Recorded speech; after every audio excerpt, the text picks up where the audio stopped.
Welcome to 412 North Doheny Drive in beautiful West Hollywood, California. This is unit number 4. It is an upper in a charming fourplex. And it actually has 2 balconies. This one faces west, faces Doheny. The other one faces east. So you get morning and afternoon sun from both balconies.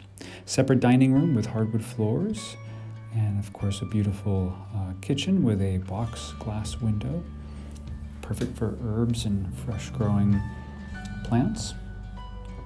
And it has the gas stove as well, which leads out into the second balcony. This is the one that faces east, the morning sun. And in the background you can see the Pacific Design Center there. So a lovely space indeed, with lots of nature and tops of trees. It does have hardwood floors, real hardwood floors throughout, moldings, and French windows in the front. So there's a lot to see here. Enjoy the rest of the tour. If you like what you see here, feel free to call or text me to set up an in-person showing.